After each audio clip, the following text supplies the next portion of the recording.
ಬಿ.ಕಾಮ್ ಮೊದಲ ಸೆಮಿಸ್ಟರ್ ಎಲ್ಲ ವಿದ್ಯಾರ್ಥಿಗಳಿಗೆ ಈ ಒಂದು ವಿಡಿಯೋಗೆ ಪ್ರೀತಿಯ ಸ್ವಾಗತ. ಇವತ್ತಿನ ಒಂದು ವಿಡಿಯೋದಲ್ಲಿ ನಾವು ಬ್ಯಾಚುಲರ್ ಆಫ್ ಕಾಮರ್ಸ್ ವಿಷಯಕ್ಕೆ ಸಂಬಂಧಿಸಿದಂತಹ ಕನ್ನಡ ವಿಷಯದ ಕಂಟಿನ್ಯೂ ಪಾರ್ಟ್ ಅಧ್ಯಾಯ 8 ವೆಂಕಟಿಗನ ಹೆಂಡತಿ. ಮಾಸ್ತಿ ವೆಂಕಟೇಶ್ ಅಯ್ಯಂಗಾರ್ ಅವರು ಬರೆದಿರ್ತಕ್ಕಂತಹ ವೆಂಕಟಿಗನ ಹೆಂಡತಿ ಅಧ್ಯಾಯದ ಭಾಗ ಒಂದು ವಿಡಿಯೋ ಅಂತ ಹೇಳ್ಬೋದು. ಹಾಗಾದರೆ ಇವತ್ತಿನ ಕ್ಲಾಸ್ನಲ್ಲಿ ನಾವು ಈ ಅಧ್ಯಾಯದ ಕೃತಿಕರ್ತೆಯ ಪರಿಚಯ ಮತ್ತು ಪ್ರಬಂಧ ಮಾದರಿಯ ಪ್ರಶ್ನೋತ್ತರಗಳನ್ನ ಸ್ವಾರಸ್ಯಪೂರ್ಣವಾಗಿ ಭಾಗ ಒಂದು ವಿಡಿಯೋದಲ್ಲಿ ಚರ್ಚೆ ಮಾಡೋಣ ಅಂತ ಹೇಳ್ತಾ ಇವತ್ತಿನ ಕ್ಲಾಸ್ನ ಸ್ಟಾರ್ಟ್ ಮಾಡೋಣ ಬನ್ನಿ. ಮೊದಲಿಗೆ ಕೃತಿಕರ್ತೆಯ ಪರಿಚಯ. ಕನ್ನಡದ ಸಣ್ಣ ಕಥೆಗಳ ಜನಕ ಎಂದೇ ಸುಪ್ರಸಿದ್ಧರಾಗಿದ್ದ ಮಾಸ್ತಿ ವೆಂಕಟೇಶ್ ಅಯ್ಯಂಗಾರ್ ಅವರು ಕನ್ನಡ ಸಣ್ಣ ಕಥಾ ಸಾಹಿತ್ಯಕ್ಕೊಂದು ಮಾಸ್ತಿ ಸ್ವರೂಪವನ್ನು ತಂದುಕೊಟ್ಟ ಕೀರ್ತಿಗೆ ಭಾಜನರಾದವರು. ಕನ್ನಡದ ಆಸ್ತಿ ಎಂಬ ಹೆಗ್ಗಳಿಕೆಗೆ ಪಾತ್ರರಾಗಿದ್ದ ಮಾಸ್ತಿ ಅವರು ಕೋಲಾರ ಜಿಲ್ಲೆಯ ಮಾಲೂರು ತಾಲೂಕಿನ ಮಾಸ್ತಿ ಎಂಬ ಗ್ರಾಮದಲ್ಲಿ 1891 ಜೂನ್ 6ರಂದು ಜನಿಸಿದರು.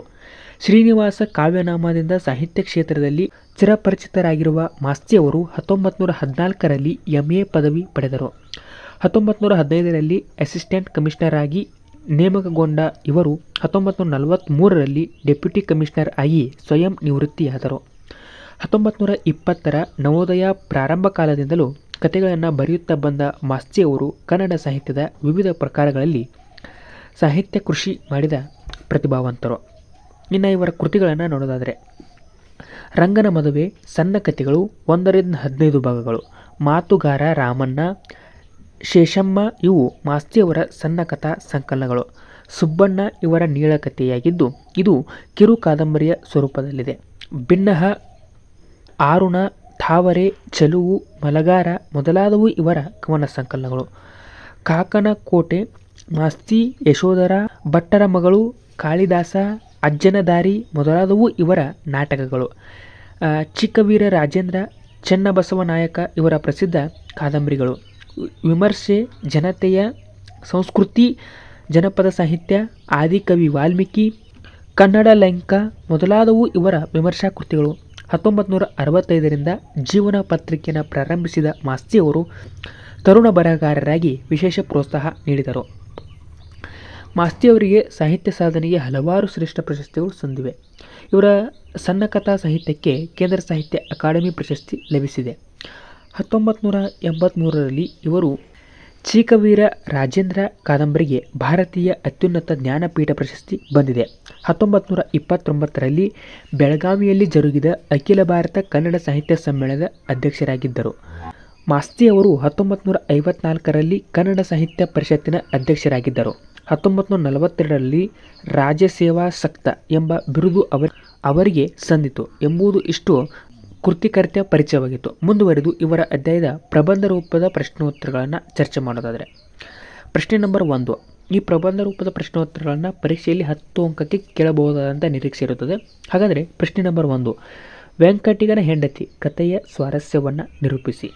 ಅಥವಾ ಪ್ರಶ್ನೆ ನಂಬರ್ 2, ವೆಂಕಟಗನ ಅವಿಸಹ್ಯವಾದ ನೋವಿನ ಬದುಕು ಹಾಗೂ ಅದು ಸುಖಾಂತರದಲ್ಲಿ ಮುಕ್ತಾಯಗೊಂಡ ಬಗೆ ಇವು ವೆಂಕಟಿಗನ ಹೆಂಡತಿ ಕಥೆಯಲ್ಲಿ ವ್ಯಕ್ತವಾದ ಪರಿಯನ್ನು ಸಮರ್ಥಿಸಿ. ಪ್ರಶ್ನೆ ನಂಬರ್ 3, ವೆಂಕಟಿಗನ ದೊಡ್ಡತನ ವೆಂಕಟಿಗನ ಹೆಂಡತಿ ಕಥೆಯಲ್ಲಿ ಮೂಡಿಬಂದ ಬಗೆಯನ್ನು ಕುರಿತು ವಿವೇಚಿಸಿ. ಅಥವಾ ಪ್ರಶ್ನೆ ನಂಬರ್ 4, ವೆಂಕಟಿಗನ ತನ್ನ ಹೆಂಡತಿ ರಂಗಿಯ ಮೇಲಿಟ್ಟ ಅನನ್ಯ ಪ್ರೀತಿಯನ್ನು ಮಾಸ್ತಿಯವರು ಕಟ್ಟಿಕೊಡುವುದು ಹೇಗೆ ಚಿತ್ರಿಸಿ. ಈ 4 ಪ್ರಶ್ನೆಗಳಿಗೆ ಒಂದು ಸ್ವಾರಸ್ಯವಾದಂಥ ಉತ್ತರವನ್ನು ನೋಡೋದಾದರೆ ಉತ್ತರ. ಮಾಸ್ತಿಯವರ ಪ್ರಮುಖ ಸಣ್ಣ ಕಥೆಗಳಲ್ಲಿ ವೆಂಕಟಿಗನ ಹೆಂಡತಿಯೂ ಒಂದು. ಕಥಾನಾಯಕ ವೆಂಕಟಿಗನ ಅವಿಸಹ್ಯವಾದ ನೋವಿನ ಬದುಕು, ಆತನ ಹೆಂಡತಿ ಮತ್ತೊಬ್ಬನ ವ್ಯಾಮೋಹಕ್ಕೆ ಆಕರ್ಷಿತಳಾಗಿ ಗಂಡ ವೆಂಕಟಿಗನನ್ನೇ ಧಿಕ್ಕರಿಸಿ ಕೊನೆಗೆ ತಾನು ಆಕರ್ಷಿತನಾದವನ ವಂಚನೆಗೆ ಒಳಗಾಗಿ ಪಶ್ಚಾತ್ತಾಪಗೊಂಡ ಬಗೆ. ಇಷ್ಟಾದರೂ ಹೆಂಡತಿ ಮಾಡಿದ ತಪ್ಪನ್ನು ಮರೆತು ಬಹುದೊಡ್ಡ ಗುಣ ತೋರುವ ವೆಂಕಟಿಗನ ವಿಶಾಲ ಮಾನವೀಯ ಹೃದಯ, ರಂಗಿಯ ಮೇಲಿಟ್ಟ ಆತನ ಅನನ್ಯ ಪ್ರೀತಿ, ಕೊನೆಗೆ ವೆಂಕಟಿಗನ ಬದುಕು ಸುಖಾಂತರದಲ್ಲಿ ಕೊನೆಗೊಳ್ಳುವ ಪರಿ ಇವನ್ನೆಲ್ಲ ಹೃದಯ ಮಿಡಿಯುವಂತೆ ಚಿತ್ರಿಸುವುದು ಈ ಕಥೆಯ ಮೂಲ ತಿರುಳು ಆಶಯ. ಮಾಸ್ತಿಯವರ ವೆಂಕಟಿಗನ ಹೆಂಡತಿ ಕಥೆಯ ನಾಯಕ ವೆಂಕಟಿಗ ಹಳ್ಳಿಯ ಕೂಲಿಕಾರರ ಒಬ್ಬ ತರುಣ. ಚಿಕ್ಕಂದಿನಿಂದಲೇ ವೆಂಕಟಿಗನ ಜೊತೆಯಲ್ಲಿ ಬೆಳೆದ ರಂಗಿ ವೆಂಕಟಿಗನ ಅತ್ತೆಯ ಮಗಳು. ರಂಗಿ ಒಳ್ಳೆಯ ಚೆಲುವೆ. ವೆಂಕಟಿಗ ರಂಗಿಯರಿಬ್ಬರೂ ಎಷ್ಟೋ ಕಾಲ ಬೆಟ್ಟಕ್ಕೆ ಸಾಮಾನು ಹೊತ್ತು ಕೂಲಿ ಗಳಿಸುತ್ತಾರೆ. ಸುಖವಾಗಿ ಜೊತೆಯಲ್ಲಿ ಬೆಳೆಯುತ್ತಾರೆ. ಚಿಕ್ಕಂದಿನಿಂದಲೇ ಅವರಿಬ್ಬರ ಜೋಡಿ ತಕ್ಕದ್ದೆಂದು ನಿಶ್ಚಯಿಸಿದ ಹಿರಿಯರು ಅವರಿಬ್ಬರಿಗೂ ಮದುವೆ ಮಾಡುತ್ತಾರೆ. ಆದರೆ ಆ ಹೊತ್ತಿಗೆ ಇವರ ಗ್ರಹಚಾರ ಕೆಟ್ಟು ಹೋಗುತ್ತದೆ. ಊರಿನ ರೆಡ್ಡಿಯೊಬ್ಬ ರಂಗಿಯನ್ನು ನೋಡಿ ಅವಳಿಗೆ ಒಡವೆ ವಸ್ತ್ರದ ಆಸೆಯನ್ನು ಹುಟ್ಟಿಸಿ ಇವಳನ್ನು ತನ್ನ ಬುಟ್ಟಿಗೆ ಹಾಕಿಕೊಳ್ಳುತ್ತಾನೆ. ಏನೂ ಅರಿಯದ ಹುಡುಗಿ ರಂಗಿ ಒಪ್ಪಿಕೊಳ್ಳುತ್ತಾಳೆ. ತಾಯಿ, ತಂದೆ ಹಾಗೂ ವೆಂಕಟಿಗ ಬೇಡವೆಂದು ಎಷ್ಟು ಹೇಳಿದರೂ ರಂಗಿ ಕೇಳುವುದಿಲ್ಲ. ವೆಂಕಟಿಗ ರೆಡ್ಡಿಯನ್ನು ಕಂಡು ಪರಿಪರಿಯಾಗಿ ಹೇಳಿ ನೋಡುತ್ತಾನೆ.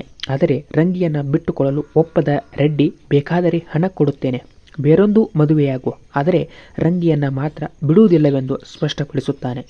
ರಂಗಿಯೂ ಸಹಿತ ರೆಡ್ಡಿಯನ್ನು ಬಿಟ್ಟು ಬರುವುದಿಲ್ಲವೆಂದು ತನ್ನ ಸ್ಪಷ್ಟ ನಿರ್ಧಾರ ತಿಳಿಸುತ್ತಾಳೆ.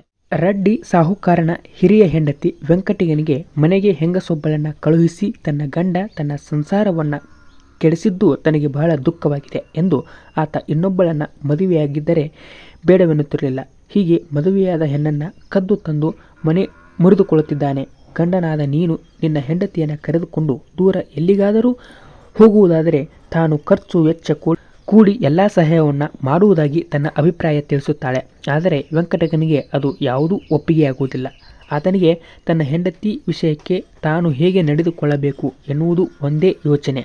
ಜನ ತನ್ನನ್ನು ಏನು ಹೇಳುತ್ತಾರೆ, ಅವರ ತವರನ್ನು ಏನು ಹೇಳುತ್ತಾರೆ, ಸಾಹುಕಾರನಿಗೆ ಏನಾಗುತ್ತದೆ, ಇದೆಲ್ಲ ಆತನಿಗೆ ಅವಾಂತರದ ಮಾತು. ತಾನು ಕೈ ಹಿಡಿದ ಹುಡುಗಿ ಮನಚದುರಿ ಬೇರೆ ಕಡೆ ಹೋದಳು. ತಾನೇನು ಮಾಡಬೇಕು? ಬೈಯಲ, ಹೊಡೆಯಲ, ಬಲವಂತ ಮಾಡಲ, ಬಿಟ್ಟು ಬಿಟ್ಟೇ ಎನ್ನಲ್ಲ, ಏನು ಮಾಡಲಿ ಎಂದು ವೆಂಕಟಗನಿಗೆ ಒಂದೇ ಯೋಚನೆಯಾಗುತ್ತದೆ. ಕೈ ಹಿಡಿದ ಹೆಣ್ಣು ಕೈ ಬಿಟ್ಟರೂ ಆತನಿಗೆ ಬೇಸರವಾಗಲಿಲ್ಲ, ಕೋಪ ಬರಲಿಲ್ಲ, ಇನ್ನೊಬ್ಬ ಹೆಂಗಸು ಬೇಕೆನ್ನಿಸಲಿಲ್ಲ. ಇಲ್ಲದಿದ್ದರೆ ಇನ್ನೊಂದು ದಿನ ಆ ಜನ್ಮಕ್ಕಲ್ಲದ ಇದ್ದರೆ ಇನ್ನೊಂದು ಜನ್ಮಕ್ಕಾದರೂ ತಾನು ರಂಗಿಗೆ ದಿಕ್ಕಾಗಬೇಕು ಎಂದೇ ಅವನ ತಿಳುವಳಿಕೆಯಾಗಿತ್ತು. ಆದ್ದರಿಂದ ವೆಂಕಟಿಗ ಯಾವ ಮಾತಿಗೂ ಕಿವಿಗೊಡಲಿಲ್ಲ. ಮಾರನೆಯ ದಿನ ವೆಂಕಟಿಗ ಬೆಂಗಳೂರಿಗೆ ಹೊರಟು ಬಂದು ಅಲ್ಲಿ ಹೊಟ್ಟೆ ಹೊರೆಯುತ್ತಾನೆ. ಉಳಿದ 4 ಕಾಸನ್ನು ತಾಯಿಗೆ ಕಳುಹಿಸುತ್ತಾನೆ. ಬೆಂಗಳೂರಿನ ಪಾಳೆಯದಲ್ಲಿದ್ದ ತನ್ನ ಕಡೆಯ ಜನರಿಗೆ 4 ಕಾಸು ಕೊಟ್ಟು ಹಾಕಿದ್ದನ್ನು ತಿಂದುಕೊಂಡು ಕಾಲ ನೂಕತೊಡಗುತ್ತಾನೆ. ಶ್ರೀರಾಮರಿಗೆ ವೆಂಕಟಿಗನ ಬದುಕು ಒಂದು ವಿಷಾದಾಂತ ನಾಟಕ ಕಂಡಂತಾಗುತ್ತದೆ. ದಾರಿಯಲ್ಲಿ ಹೋಗುವ ಒಬ್ಬ ಸೌದೆ ಹೊರೆಕಾರನ ಜೀವನ ಇಷ್ಟು ದುರಂತವಾಗಿರಬಹುದೆಂದು ಅವರಿಗೆ ತೋರಲಿಲ್ಲ. ಹೊಟ್ಟೆಗೆ ಸಾಲದೆಯೂ ಬಟ್ಟೆಗೆ ಇಲ್ಲದೆಯೂ ಬಡತನದ ಭವನೆಯಿಂದ ದುರಂತವಾದರೆ ಆ ಮಾತು ಬೇರೆ. ಅದು ಬಿಟ್ಟು ಈ ನಾಟಕೀಯ ದುರಂತ ಈ ಬಾಳನ್ನು ಕೆಡಿಸಿತಲ್ಲ. ಹೀಗೆ ಕೆಟ್ಟ ಬಾಳನ್ನು ಸಹಿಸುತ್ತಾ ಈ ಸಾಮಾನ್ಯ ಮನುಷ್ಯ ಸೌದೆಯನ್ನು ಹೊರುವಷ್ಟೇ ಕೆಚ್ಚಿನಿಂದ ಈ ಚಿಂತೆಯನ್ನು ಸಹಿಸಬಲ್ಲ ಧೀರನಾಯಕನಾಗಬೇಕೆಂತಲೆಂದು ವಿಚಾರಿಸಿದ ಶ್ರೀರಾಮರಿಗೆ ವೆಂಕಟಿಗ ಹಳ್ಳಿಯ ಅಜಯನಾಗಿ ತೋರುತ್ತಾನೆ. ಆದರೆ ವೆಂಕಟಿಗನ ಅಸಹ್ಯವಾದ ನೋವಿನ ಬದುಕಿನಲ್ಲಿಯೂ ಪರಿವರ್ತನೆ ಕಾಣಿಸಿಕೊಳ್ಳುತ್ತದೆ. ಸಾಹುಕಾರ ರೆಡ್ಡಿ ಇನ್ಯಾವಳೋ ಒಬ್ಬ ಹೆಂಗಸನ್ನು ಹೊತ್ತುಕೊಂಡು ಬರುತ್ತಾನೆ. ಅವನ ಮನೆಯಲ್ಲಿ ದೊಡ್ಡ ರಾದ್ಧಾಂತವಾಗುತ್ತದೆ. ಅವನ ಹೆಂಡತಿಯರು ಅವನ ಮನೆ ಬಿಟ್ಟು ಹೊರಟು ಹೋಗುವಂತೆ ಹೇಳುತ್ತಾರೆ. ರಂಗಿಗೂ ಬಹಳ ಬೇಸರವಾಗಿ ಅವಳ ರೆಡ್ಡಿಗೆ, ನಾನು ನಿನ್ನ ಹತ್ತಿರ ಇರೋದಿಲ್ಲ ಎಂದು ಹೇಳುತ್ತಾಳೆ. ಅದಕ್ಕೆ ರೆಡ್ಡಿ, ನೀನೇನು ತಾಳಿ ಕಟ್ಟಿಸಿಕೊಂಡ ಹೆಂಗಸು ಎಂತ ತಿಳಿದುಕೊಂಡೆಯಾ? ಬಿಸಿ ಹಿಟ್ಟು ಸಿಕ್ಕುತ್ತಾ ಅಂತ ಬಾಯಿ ತೆರೆದು ಬಂದ ನಾಯಿ, ನಿನಗೆಷ್ಟು ಅಹಂಕಾರ ಎನ್ನುತ್ತಾನೆ. ಅದಕ್ಕೆ ರಂಗಿ, ದೇವರಂತ ಗಂಡನ ಬಿಟ್ಟು ನಿನ್ನ ಹತ್ತಿರ ಬಂದೆ. ನನ್ನ ಬುದ್ಧಿಗೆ ಕತ್ತಲು ಮುಚ್ಚಿತ್ತು. ಆ ಹೊತ್ತು ಒಳ್ಳೆಯ ಮಾತಾಡಿ ನೀನು ನನ್ನನ್ನು ಕೆಡಿಸಿದೆ, ಮಿಂಡನಾದೆ. ಈ ಹೊತ್ತು ಕೆಟ್ಟ ಮಾತನಾಡಿ ನನ್ನ ಉದ್ಧಾರ ಮಾಡಿದೆ ಎಂದು ಹೇಳಿ ಅವನ ಕೊಟ್ಟಿದ್ದ ಒಡವೆ ವಸ್ತ್ರ ಎಲ್ಲವನ್ನ ಅಲ್ಲಿ ಬಿಟ್ಟು ಅವನ ಹೆಂಡತಿಯರ ಕಾಲಿಗೆ ಬಿದ್ದು, ನಾನು ನಿಮ್ಮ ಹಾಸಿಗೆ ಕೆಡಿಸಿದೆ, ನನ್ನ ಪಾಪವನ್ನು ಮನ್ನಿಸಿ ಎಂದು ಬೇಡಿ ಹೊರಟು ಬರುತ್ತಾಳೆ. ವೆಂಕಟಿಗನ ಮನೆಯ ಹತ್ತಿರ ಬಂದು ಅವನ ತಾಯಿಗೆ, ನೀನು ಹೇಳಿದ ಕೆಲಸ ಮಾಡಿಕೊಂಡು ನೀನು ಹಾಕಿದ್ದನ್ನು ತಿಂದುಕೊಂಡು ಇರುತ್ತೇನೆ ಎಂದು ಹೇಳುತ್ತಾಳೆ. ವೆಂಕಟಿಗನ ತಾಯಿ ಏನು ಮಾಡುವುದು ಎಂದು ಯೋಚಿಸುತ್ತಿದ್ದಳು. ಆದರೆ ರಂಗಿಯ ಅಮ್ಮ ಬಂದು, ಬೇಕಾದಾಗ ಹೋದೆ, ಬೇಡವಾದಾಗ ಬರ್ತಾ ಇದೆಯಾ, ನಿನಗೆ ಅನ್ನ ಹಾಕಬಹುದು, ಹೊಡೆದು ಹೇಳುವ ಯಜಮಾನ ಇಲ್ಲಿಲ್ಲ, ಅವನಿರೋ ಅಂದರೆ ವೆಂಕಟನಿರುವ ಕಡೆಗೆ ಹೋಗು, ಅವನು ಒಪ್ಪಿಕೊಂಡರೆ ಬಾಳು, ಇಲ್ಲದಿದ್ದರೆ ಹಾಳಾಗು ಎಂದು ಸ್ಪಷ್ಟವಾಗಿ ಹೇಳುತ್ತಾಳೆ. ಆದರೆ ರಂಗಿ ಬೆಂಗಳೂರಿನಲ್ಲಿ ವೆಂಕಟಕ್ಕನಿದ್ದ ಪಾಳೆಯನ್ನು ಜನರಿಂದ ಕೇಳಿ ತಿಳಿದುಕೊಂಡು ಮಗುವನ್ನು ಎತ್ತುಕೊಂಡು ಬಂದು ವೆಂಕಟಿಗನನ್ನು ಕಾಣುತ್ತಾಳೆ. ಮರುಕ್ಷಣ ಮಗುವನ್ನು ವೆಂಕಟಿಗನ ಕಾಲ ಮೇಲೆ ಹಾಕಿ ತಾನು ಹಣೆಯನ್ನು ನೆಲಕ್ಕೆ ಇಟ್ಟು, ನನ್ನ ದೇವರು ತಿರುಗಿ ಸಿಕ್ಕಿದೆ, ಬದುಕಿಸಿದರೆ ಬದುಕಿಸು, ಸಾಯಿಸಿದರೆ ಸಾಯಿಸು ಎಂದು ಅಳತೊಡಗುತ್ತಾಳೆ. ವೆಂಕಟಿಗನ ಮಗುವನ್ನು ಎತ್ತಿಕೊಂಡು ಹಸುಗೂಸನ್ನು ಹೇಗೆ ಎಸೆಯುವುದು, ಏಳು ಎಂದು ಅವಳನ್ನು ಎತ್ತಿ ನಿಲ್ಲಿಸುತ್ತಾನೆ. ಇಬ್ಬರೂ ಮರುದಿನ ಒಂದು ಗುಡಿಸಲಿನಲ್ಲಿ ಅರ್ಧವನ್ನು ಬಾಡಿಗೆಗೆ ಮಾಡಿಕೊಂಡು ಜೀವನ ಸಾಗಿಸುತ್ತಾರೆ. ವೆಂಕಟಿಗನದು ಬಹುದೊಡ್ಡ ಮನಸ್ಸು. ಆತನ ದೊಡ್ಡತನವನ್ನು ಕಂಡು ಶ್ರೀರಾಮರೇ ಆಶ್ಚರ್ಯಪಟ್ಟುಕೊಳ್ಳುತ್ತಾರೆ. ಹೆಂಡತಿ ಇಷ್ಟೆಲ್ಲ ಮಾಡಿದರೂ ವೆಂಕಟಿಗನಿಗೆ ಹೆಂಡತಿಯ ವಿಷಯದಲ್ಲಿ ಕೋಪ ಇಲ್ಲವಾಗುತ್ತದೆ. ಆತ ಮನಸ್ಸಿನಲ್ಲಿ ಯಾವುದೋ ಕಲ್ಮಶವನ್ನು ಇಟ್ಟುಕೊಳ್ಳುವುದಿಲ್ಲ. ವೆಂಕಟಿಗನಿಗೆ ತನ್ನನ್ನೇನು ಒಪ್ಪಿಕೊಳ್ಳುತ್ತಾನೆ. ಆದರೆ ಮಗುವಿಗೆ ಏನನ್ನುತ್ತಾನೋ ಎಂದು ರಂಗಿಗೆ ಭಯ ಇದ್ದಿತೇನೋ. ಬಂದ ದಿನ ಸ್ವಲ್ಪ ಹೊತ್ತಿನ ಮೇಲೆ ಮಗುವನ್ನು ವೆಂಕಟಿಗನ ಹತ್ತಿರ ತಂದು, ಇದರ ಮೂಗು ಹುಬ್ಬು ನೋಡು, ನಿನ್ನ ಹಾಗೆಯೇ ಇದೆ ಎನ್ನುತ್ತಾಳೆ. ವೆಂಕಟಿಗ ಹೌದು ಎಂದು ಒಪ್ಪಿಕೊಂಡಾಗ ಅವಳಿಗೆ ಸಮಾಧಾನವಾಗುತ್ತದೆ. ಮಗು ಯಾರದಾದರೇನು, ಬಾಲಗೋಪಾಲ ಸಾಕಿರುವರು ಪುಣ್ಯವಂತರು ಎಂದು ದೊಡ್ಡತನ ತೋರಿದ ಮಾನವತೆ ವೆಂಕಟಿಗನದು. ರಂಗಿಯನ್ನ ಕುರಿತು ಆತನ ಒಂದೊಂದು ಮಾತು ಆತನ ಜೀವ ಎಷ್ಟು ಹಿರಿದಾದುದು ಬೆಂಬುದಕ್ಕೆ ಸಾಕ್ಷಿ ನುಡಿಯುತ್ತದೆ. ಈಗ ರಂಗಿಯೂ ಕೂಡ ವೆಂಕಟಿಗನ ಬದುಕಿಗೆ ಸಹಕರಿಸುವ ಹೆಣ್ಣಾಗುತ್ತಾಳೆ. ಆಕೆ ತಾನು 3 ಕಾಸು ಗಳಿಸುತ್ತೇನೆಂದು ದಿನ ಬಿಟ್ಟು ದಿನ ವೆಂಕಟಿಗನ ಜೊತೆಗೆ ಸೌದೆ ತರಲು ಹೋಗತೊಡಗುತ್ತಾಳೆ. ವೆಂಕಟಿಗ ಬೇಡವೆಂದರೂ ಕೇಳುವುದಿಲ್ಲ.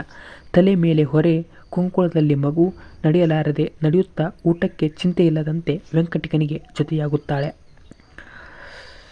ಕರ್ಮಕ್ಕೆ ತನ್ನ ಫಲವೆಂಬಂತೆ ಇತ್ತ ರೆಡ್ಡಿಯೂ ತಕ್ಕ ಶಾಸ್ತಿಯಾಗುತ್ತದೆ. ಆತನನ್ನು ಯಾರೋ ಕಡಿದು ಹಾಕುತ್ತಾರೆ.